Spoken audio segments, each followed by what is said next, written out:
All right, hey everybody, what's up? Welcome to your reading for the new moon in Scorpio, which is arriving tomorrow, the 4th of November. It's on Thursday. I think that's the 4th, which will be the Friday in the Southern Hemisphere. I hope you're all doing well. I hope you're all being kind to yourselves through this process of Scorpio season. People get super weird at this time, and there is a lot of sharp points that occur in Scorpio season, and so many of those sharp points are vital because it allows us to poke the sort of balloon of illusion and to pop it, and then we get the opportunity to see everything that is true underneath or that was hiding within that balloon. But it can be super uncomfortable. Those of you who don't have a relationship with the dark or the dark goddess or nighttime or any sort of weight in any form, Scorpio season can feel like a constant drowning, essentially. It can feel really, really challenging. So be mindful of that. Be open to possibly embracing some more of the darkness, some more of the dark goddess aspect. Hang out with the Scorpio, hang out with those who are in their solar season right now. It'll give you some wonderful perspective on how they view the world. But for now, we'll just do the reading. If you're new to the channel on YouTube or new to Instagram, welcome. I do direct channels for my reading, so I have already tuned in and done my prayer, and I will pull a few cards, but I generally just do direct channeling from source. And please drop a like or a subscribe or a comment if you like what you're seeing or if you want to see more of it, something different. I love feedback, and I'm open for private bookings through Instagram and through YouTube, and my books are closed for long-term clients at the moment. Okay. I do really want to pull a card first, just because I feel like it. But there's this energy of like hastiness, it's sort of like it feels like winter is coming if we're in the Northern Hemisphere, and everyone sort of needs to like lock stuff down. And that is such a beautiful illusion. We live in this world of a patriarchal, constant progressive, what is the word I'm thinking of? Like a Marxist framework where we're supposed to be going up, up, up, up, up all the time, when realistically we live in a cyclical harmony. So this feeling of urgency and this feeling of, oh my gosh, I need to lock this down before winter comes is totally made up. So don't let yourself feel pressured by anything that's external. You have your own internal clock. You have your own process of moving through your own life. And the more you honor that connectivity with your own rhythms and the relationship with the rhythms in the natural world, the more at peace you're going to be with yourself, and then your connections are going to be easier. So that's sort of just the preface that's coming through right now before I flip this card over. But yeah, don't let any external forces push you, because we are a cycle, even though the world wants to paint a picture to make it look like we're actually on a ladder. Yeah. Okay. So this is more of the same of what I was just saying. So we've got the Shield Maiden. I'm just gonna see if that focus will come in. There we go. So we've got the Shield Maiden, and essentially this energy, this Norse goddess, this Norse warrior goddess that we have in this card is all about doing your own goddamn thing. It is really about turning your steering wheel, turning your captain's wheel back to straight, and focusing on what is directly in front of you, focusing on making the plans that are going to benefit your life and your life experience, focusing on whatever program you're in right now, whether it's school, whether it's professional development, whether it is therapy, whatever it is, give that your focus, give your day-to-day your focus, and allow yourself to build a future in your own mind that connects with other people, yes, but isn't this sort of utopian, everybody lives in harmony type of vision, because just for a short period of time, I don't mean on the whole, but for a short period of time, if you can just focus on the skeletal framework that is you and that is your existence in the energetic world and in the natural world, you're going to be so much better set up once we roll into Sagittarius and we roll into Capricorn in the winter months. And you're going to be so much more calm and so feel so much more relaxed because you gave yourself that finite amount of time, that little squish between Halloween before it feels like Christmas time or Yule, and focus on your individual pursuits. And that is really going to expand and set you up and allow you to connect more deeply further down the line.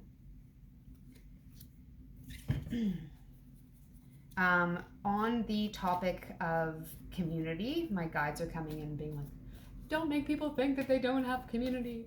On the topic of community, there's going to be a lot of growing pains, especially if you live in an area where COVID is starting to be something that can be talked about with a little bit of distance. So if you are in an area where, the COVID passport is a thing, or things are opening back up, or you're able to go to dance and go to shows or go to the bar or go to community events, be gentle with yourself in your weirdness. It is going to take a little bit of practice to get used to being around people in the way that we interact. That is kind of like the feeling when you've been away on summer vacation the whole summer. Maybe you were a kid that went far, far away, or you went to a camp, or you went to stay with relatives. And when you come back to school, there's that little feeling of awkwardness of like, how do I do this again? And that is something that's going to happen with the timeline of COVID, with the expansion and contraction of the fact that we as people were pushed so far away from each other, and then we sort of breathed in or sort of contracted. I guess that's breathing out. We contracted, in isolation. And so give yourself some time and space to recognize that it's going to be a little awkward as we reconnect with people, and that's totally fine because everyone else is also feeling pretty awkward. It's just nice to connect. Next card.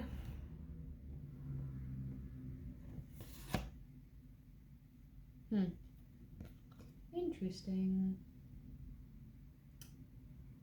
A lot of this is coming through for the Aquarians who are out there who watch these readings, but also sort of just the energy of Aquarius in general. So, Aquarians are, I described this to somebody last night, I was doing a natal chart for them, but if Pisces is sort of the most intellectually evolved sign of the zodiac,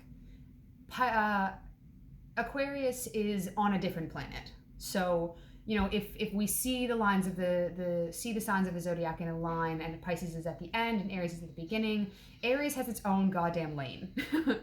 So, channeling this sort of like, the images that are coming to my mind are like sprites and fairies and creating a path in the woods aside from the path that's already been walked down, and this whole sort of like uniquely Aquarian energy, which looks at the group and looks at the herd and goes, I'm gonna do my own thing.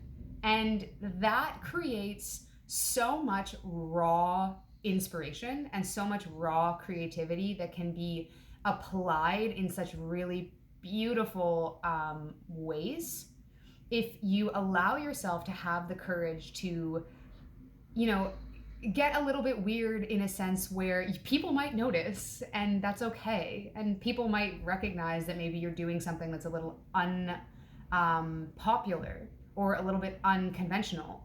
But, even if it's just something at work and you're dealing with a group project or a group sort of meeting, and everyone's sort of banging their head against the wall because everyone's thinking in the same direction, and you have an idea, but it's unconventional, picking those moments and trusting yourself and allowing yourself to run with the things that feel a bit strange and feel a bit unusual can actually give you an upper hand when it comes to creative expression and living your life. A lot of the times when we have ideas that are creative and we feel a little bit dorky about them, or we feel like they're a little bit weird or a little bit out there, those are usually the ideas that at the beginning people will reject them. And after some time and after some exposure, they become one of the most popular things on the planet. So allow yourself, if you feel you have the courage, if you want to push yourself a little bit, allow yourself to cross that threshold into the strange and into the unusual, and allow yourself to create without boundary, because that is going to give you a sense of nourishment that you're not going to get from the external world. It's going to come from within you. So channel your inner sprite, channel your inner elementals, watch The Lord of the Rings if it gives you inspiration, and go for it and go weird.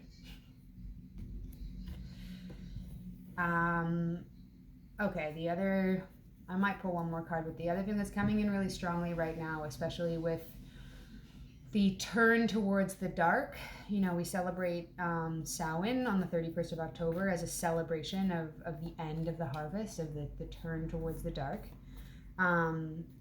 We celebrate the turn towards the light on Yule on the 21st of December. But in that period in between, there is a lot of internal work, and there's a lot of mirroring, and there's a lot of weight that walking along the bottom of the mud and carrying through in that way.